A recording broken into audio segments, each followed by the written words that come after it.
Hello everyone and welcome back to TowerGate. It is Monday, April the 16th, 2018. TowerGate day 401. Thank you so much for tuning in. Two quick questions before I get started.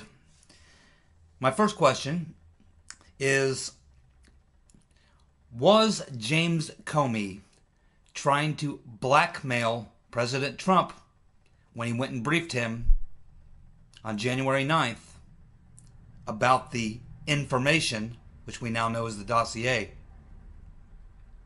Was Comey trying to blackmail Trump? Oh yeah. You see, I think that if I were Trump's attorney, I could make that case in front of a jury and convince them that he did. Meaning, I could convince them that Comey was trying to blackmail Trump. All the elements of a blackmail operation are there. You have a piece of information that you can use against somebody, and it's usually someone who is in a higher position of power than you. And what supporting evidence could we offer to the jury? Well, how about the evidence that in that particular meeting, Comey did not reveal to the president-elect that the information which he was trying to pass off as intelligence was not intelligence at all, but was rather opposition research. He never told Trump that the information was based on his opponent's opposition research. He also did not tell the president that information had already been used to obtain a FISA warrant against someone in Trump's campaign, and that FISA warrant was also obtained fictitiously because, again, to the FISA court, they did not reveal it was opposition research and that they knew who it was or any of the other details they had. I think you could make a very strong case to a jury that Comey was trying to blackmail Trump, saying to him, hey, you know, I got this information. It's pretty damaging stuff. Certainly wouldn't like this getting out. Of course, I can keep that under my hat. You know, we don't have to let this get out. I just wanted to brief you on this so that you know that I got it. But, you know, don't worry about it. I'm going to take care of it. That, my friends, is blackmail. Next question. We learned on Friday that the Inspector General, Horowitz, the custodian, sent Senator Grassley a letter, basically telling him, hey, we're ready to go. We have got everything together. We're going to begin the releases in the month of May. We assume that's the beginning of May. We're going to start the releases of the first reports. The first report, of course, will be dealing with the handling of the Hillary Clinton email investigation by the FBI. And who was heading that up? Comey and his small group. Also, that first drop should also include some information on the FISA abuse. So why did Horowitz send Grassley a letter and say basically, yeah, we're ready to go, but we're going to hold off for a couple of weeks. We're going to go ahead and release the reasons why we fired McCabe, but we're going to hold off on the major release. The first one being to give you our report on what happened as far as the Clinton email investigation and the FISA abuse. So as I speculated already in a previous video, I think that the reason that they wanted to go ahead and get out this first report on McCabe's firing was simply because Horowitz is probably pretty ticked off because he's sitting back there. He knows what they've got. He knows the evidence they got. And he's made it perfectly clear because they brought McCabe and his lawyers in prior to the firing and said, okay, here's what we're going to do. And it's based on all of this. They laid it out for McCabe.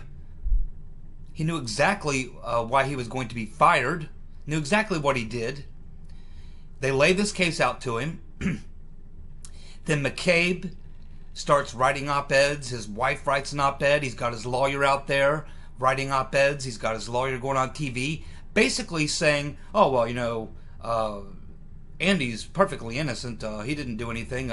He got a few things wrong, but he corrected those things, and he didn't do what he's being accused of. He shouldn't have been fired. Blah blah blah blah blah." So Horowitz has got to be just pulling his hair out, going, "What? What the hell are they talking about? He should have been fired. Not only should he be fired, he should be in jail. And I got a lot more, just based on what we've got, though." And I showed him and his attorneys exactly what we had and why he was going to be fired. We gave it to the FBI, the Office of Personal Review. They looked at it. They said, yeah, he's got to go. He's got to be fired, and probably worse. We're probably working on indictments against him already. But yet he goes out on TV or writes op-eds. His wife writes an op-ed. His lawyer goes on TV. So Horowitz is probably just like, I'm not putting up with this crap. Screw that. Go ahead and dump the McCabe firing stuff right now. Because I'm sick and tired of him going out there and double talking this thing. He knows exactly what he did. We laid out exactly what he did. He's out there playing PR in the press. He's trying to do this, politicize this thing in the court of public opinion, and I'm not going to sit back here and be silent. I've got the goods on this dirtball, and I'm going to drop him right now. And that's what he did on Friday night. That's what I think happened. Now, why would Horowitz tell Grassley that they're basically ready to go, but they're going to go ahead and hold off for a couple of weeks? What's happening? Well, I'll tell you what's happening. Comey is coming out with his book. On Tuesday, it'll be released. He's already started his PR tour. And I think that Horowitz is probably sitting back saying, you know what? Let's not release that first release yet, because it deals with Comey and the investigation of the Hillary Clinton email scandal. And Comey was heading that up with the small group. What if he goes out and says something while he's giving these speeches and while he's being interviewed and doing these interviews? What if he says something that could be evidence that could help us in our case? Something he hasn't told us, something we haven't discovered. Maybe we should sit back and wait a couple of weeks and let Comey go out there and talk and answer questions, and let's see if he gives up something that he's not supposed to give up. Let's hold off. I think that's exactly what happened. I think Horowitz was ready to drop. He dropped the McCabe firing on Friday night. I think he was going to follow up Monday with the first drop of these things, because that's ready to go with these investigation, with his report on why what happened with the email investigation and all that. But he doesn't do it. I can think that probably the best reason for that would be that they think that Comey is going to go out there and say something or be asked a question and give some answer on a TV interview, which might give them some information about the very investigation they're getting ready to drop. And they want to make sure that if he says anything that could give them more information, that they have time to react to it and file it with that first report. Because he is absolutely under tremendous scrutiny right now. He is a flat-out target. He was heading up the investigation, and we know what happened, how it happened. We know the whole thing. Inspector General Horowitz knows a lot more. That's my thoughts on that. Now,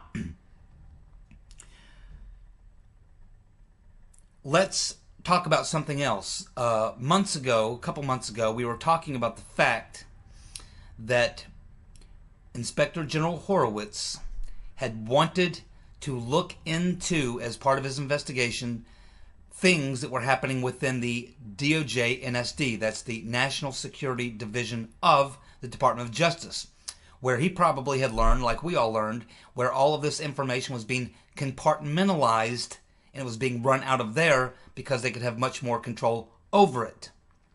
And Bruce Orr, of course, as the number 4 man in the DOJ, was also privy to everything happening at the DOJ NSD. But we know that Sally Yates then wrote a letter blocking Horowitz from being able to look at anything inside the DOJ NSD. Well, we have recently learned that Sessions, back a couple of months ago, reversed Yates's decision. Oh yeah, she reversed Yates's decision, and Sessions, a couple of months ago, gave Horowitz complete authorization to go as deep as he needed to go inside the DOJ NSD to get whatever he needed as part of his investigation. Uh-oh. That's where all the bones are buried, my friends, in the DOJ NSD. And Horowitz has been digging around in there for months. Oh, yeah. This recent report that was released on Friday night on Andy McCabe is 39 pages in length. I am now going to give you the 15 most significant points from that IG report of Friday night on the firing of Andrew McCabe. These are not my items, by the way. I want to give credit where credit is due. This was put together by the investigative bureau of the Gateway Pundit. So now we're going to run through these for you. Number one thing that we learned, these are the 15 most significant things that we learned from the Friday night release of the McCabe firing from the IG. Number one, Loose Lisa Page is involved and implicated in McCabe's crimes. Keep in mind, she's gone to work for the IG and will probably be a star witness against McCabe. When she found out that he and her lover, Peter's been stroking us, were going to stab her in the back, when the IG said, hey, yeah, we've learned that you worked on this story and gave it to the Wall Street Journal, you know, that's a big problem. And she said, well, Andy, my boss, told me to. And he said it had been cleared. And then the IG said, well, that's not what he told us. McCabe says he doesn't know anything about it other than the fact that he learned that you released this story to the Wall Street Journal. Imagine her shock. So immediately going through her mind is, oh my God, McCabe is going to stab me right in the back. I can't believe it. He told me to do that. And now he's saying he didn't know anything about it? And what I thought was my lover, Peter's been stroking us, he's in on it too. They're both going to throw me to the wolves. Ain't going to happen. At which point she told the Inspector General, she said, hey, I can prove that McCabe and Peter's been stroking us knew everything I was doing because it was McCabe that told me to do it, and I can prove it. So she produced the emails for Horowitz. Bam! And at that point, Lisa Page sent a text to Peter's been stroking us and said, don't ever text me again. And she went to work for the IG. And now McCabe is sucking wind. She will be the star, one of the star witnesses against McCabe in his prosecution. Number two, the Clinton Foundation was under investigation in 2016, but the FBI decided not to release this information to the public. The information was leaked just before the election and confirmed in a second leak instigated by McCabe. So they're trying to keep this all quiet, but it was McCabe having to respond to the first Wall Street Journal article that caused him to prompt Page to write the response, in which case he's essentially admitting that there is a Clinton email or a Clinton Foundation investigation. He leaked basically his leak proved that there was a Clinton Foundation investigation, which means he came out and publicly made it public that there was a Clinton investigation looking into the Clinton Foundation, and that, of course, is another, I don't know if it's a crime in the FBI, but it's a violation of policy to talk about ongoing investigations. Number three, in McCabe's leak, excuse me, in McCabe's leak to the Wall Street Journal, he refutes that he was being impartial to Clinton due to his connection from his wife's Senate run. He then leaked that the Justice Department tried to shut down the Clinton Foundation investigation, and in doing so, again confirmed the investigation was happening. This guy was pretty stupid.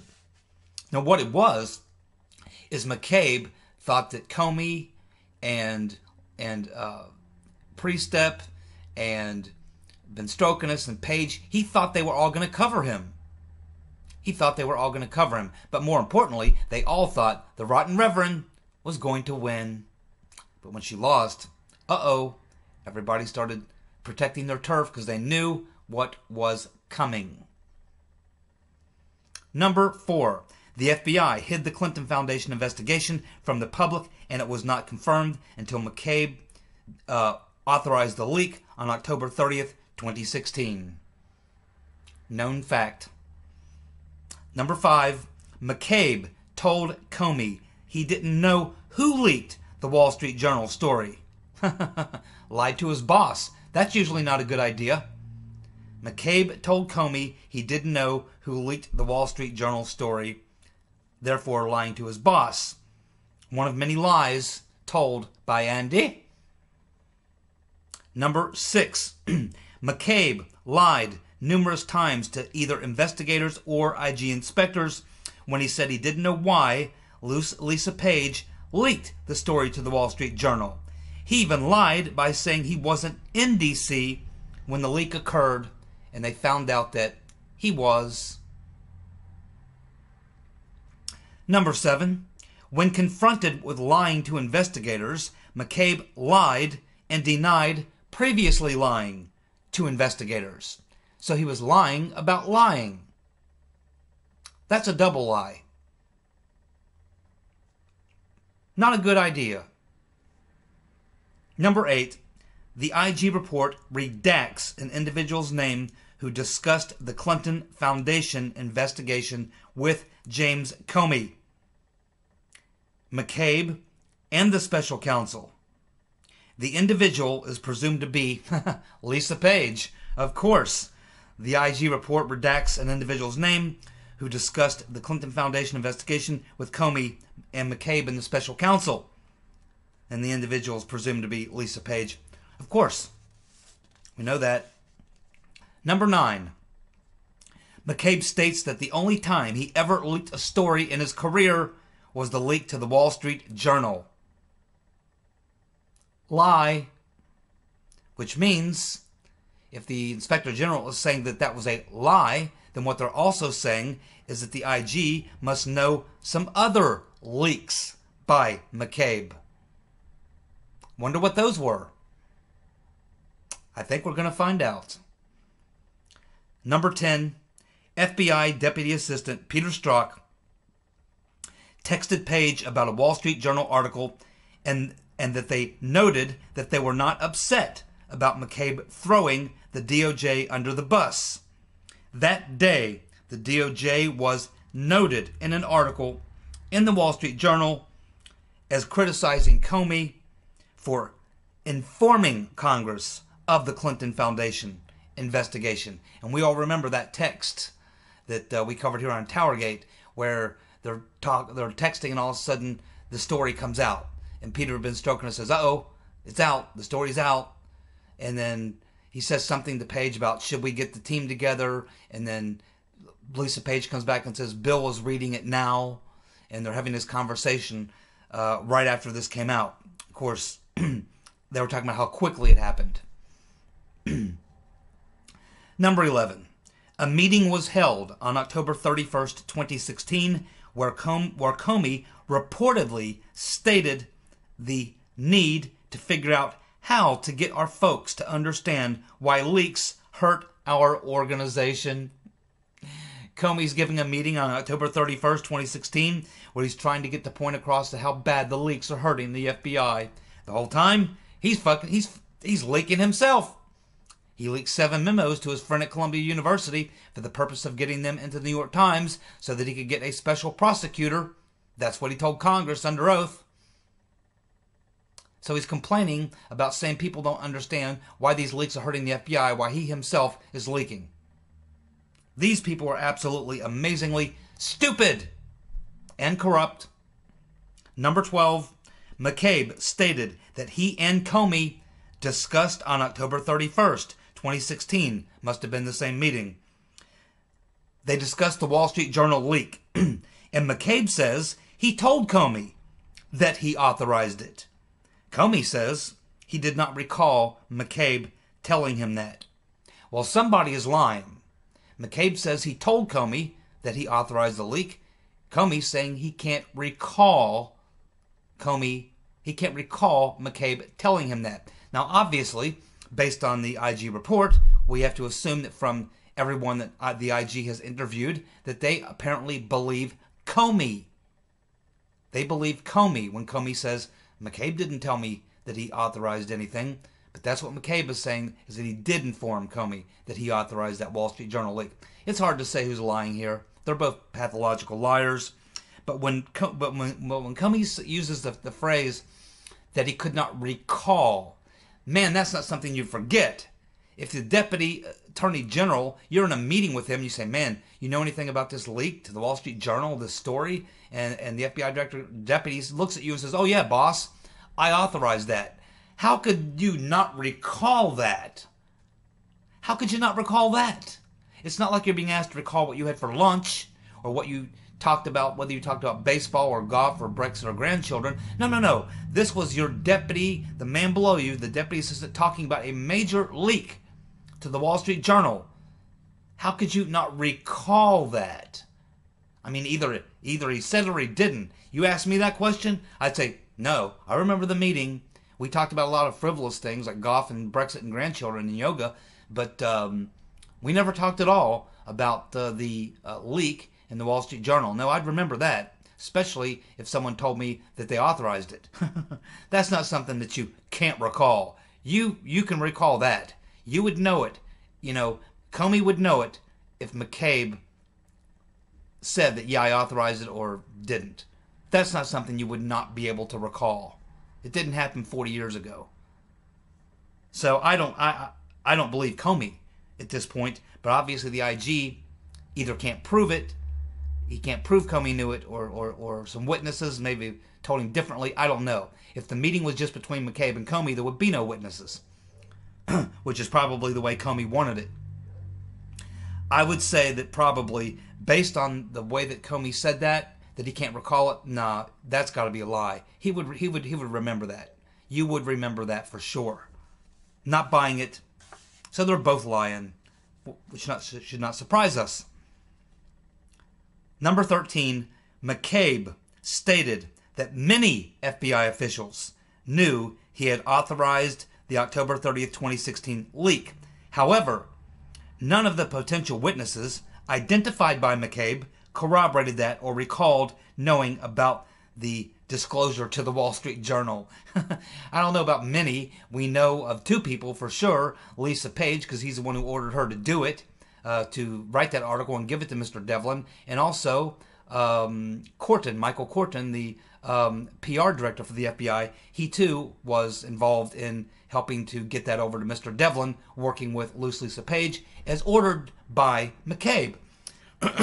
So we know at least those two people knew, but apparently nobody else did. And isn't this extraordinary that McCabe spends all that time saying he didn't leak it, he don't know who leaked it, he knows nothing about it, and then he comes back and admits he did do it, said he was authorized to do it, then he comes out and says, oh, not only that, a lot of people knew about it, when in fact apparently a lot of people didn't know about it. Apparently only he, Lisa Page, and Mr. Corton, and possibly Comey, depending on whether or not you believe him.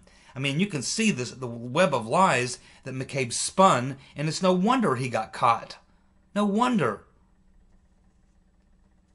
Many lies, not just 4. We were talking about 4 lies. He's told many, many lies. Number 14, McCabe refused to sign an inspector's notes about his statements to the inspector, specifically noting that he, McCabe, did not know who leaked the information. So apparently they're interviewing McCabe, and he's asking me, he's like, yeah, well, you know who leaked this? And oh no, I don't know who leaked it. I have no idea who leaked it. I don't know. Okay, good. Well, we'll just gotta make a note of that. You don't know. Well, apparently, when they get through having this interview with you at the Inspector General's office, they go through them notes and they probably show them to you and say, now, take a look at that and make sure that everything I wrote down is what you said and that it's correct, and please put your initials next to it so you can verify that we can verify that you looked at my notes and that you verified that what I've written down is what you said. Go ahead and do that. And McCabe refused to do it. That would certainly send up a few red flags, don't you think? Number 15, McCabe stated to an IG employee under oath that he did not know who authorized the October 31st, 2016 leak. Then a couple days later, he calls the IG back to correct the record. Yeah, a couple days ago, when I told you I didn't know who authorized that, as it turns out, it was me. I just remembered I was the one who did that. Son of a gun. No wonder. I can't. Oh man, this guy is just going to get destroyed in court. Absolutely. Now, yeah, I know why he needs $500,000 for legal defense. He's hurting. He's in the hurt locker. Now, here is the conclusion. McCabe and numerous others clearly broke laws and FBI policies, but no trial date has been set as of today. However, the IG is drafting a letter to the FBI recommending actions to be taken. So, we learn a lot from this about the IG. Number one thing we learn is that he is a pretty straight shooter. He certainly isn't trying to protect McCabe or the cover-up or anyone else. I mean, these are hardcore details. They don't look like a cover-up. They look like an incrimination. So it looks like he's a pretty straight shooter. Doesn't look like he's trying to cover anybody's ass over there at the FBI or DOJ. It also tells us that the Inspector General is pretty thorough in his investigation, which has been going on for 1 year and 5 months, which contains, as we understand, a mountain of evidence, which is thought to be very explosive. If the rest of his reports are as in-depth and as focused as this McCabe firing was, we're going to get a lot of details, plenty to begin prosecutions by Mr. Huber. We learn another thing, and that is apparently after each report that is released by the Inspector General, he is going to release or write a letter following each of the releases, and that letter is going to be a letter of recommendations for actions to be taken. So while he's not going to lay out specific ordinances or codes or violations of things like that, he is going to write a letter in general stating what he thinks as the IG inspector, what recommendations he would make. And I have to believe that in those recommendations, as he is finding lots and lots of criminal wrongdoing, along with a lot of misconduct or bad conduct, he is probably going to recommend prosecutions. That is going to be what Mr. Huber is going to use to launch his indictments and get the grand jury going in the whole nine yards. And it's also going to provide Sessions with what he needs. Cover. Because it will be the IG putting himself in as the target. Apparently he's willing to take the heat. But he's done this before. Horowitz has done this before, where he's put himself into some pretty serious jeopardy once he broke a big scandal, and he said something about a lot of people were surprised that I would actually do this because I'm taking such a big risk, and that I would either have to sink or swim. And Horowitz said, well, I can tell you I'm sitting here today, I didn't sink, and it's up to you to determine how well I swam. We also know he's got a serious case of the goo-goo with the previous administration, and even the current administration when Sally Yates was there. He obviously had a big problem with Sally Yates blocking him from investigating the DOJ NSD.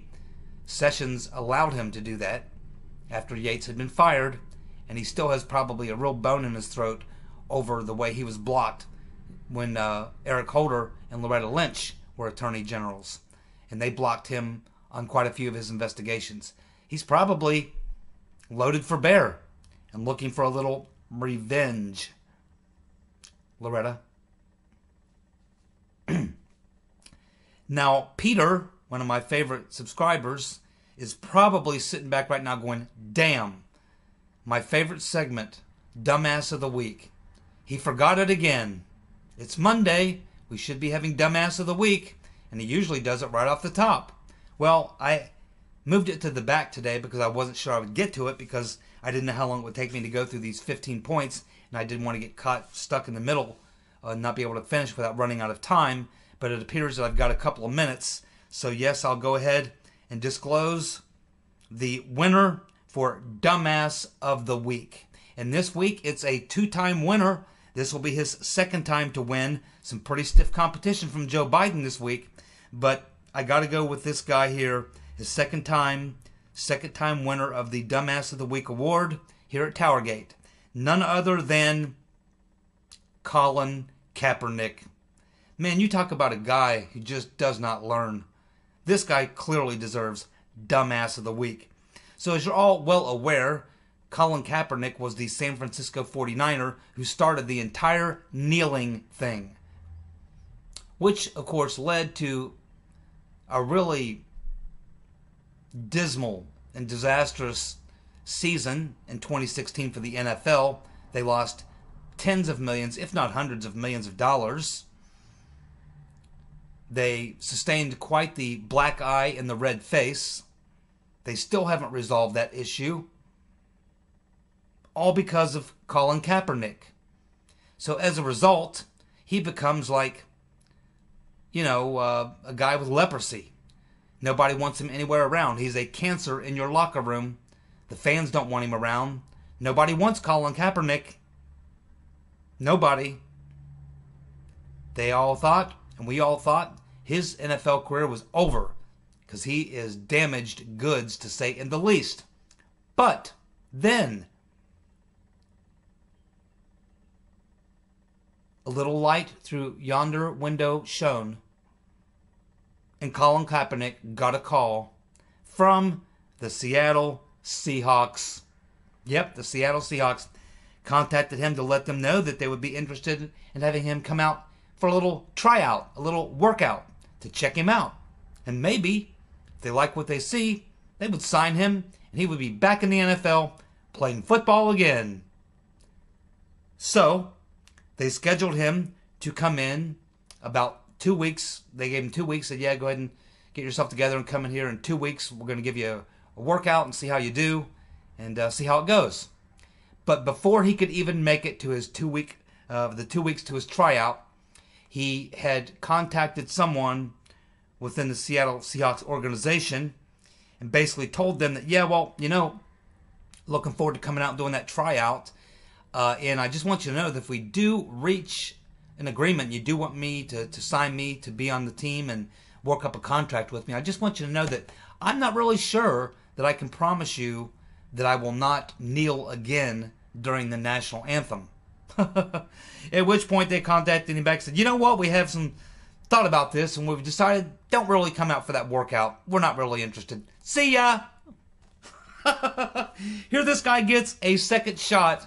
After all that, does he learn his lesson? No! And that's why Colin Kaepernick, a second-time winner, Dumbass of the Week. There you go, Peter. I hope I made your day. Buckle up, my friends. Turbulence dead ahead. I'll be back tomorrow with more TowerGate. You guys have a good night. Be safe. See ya.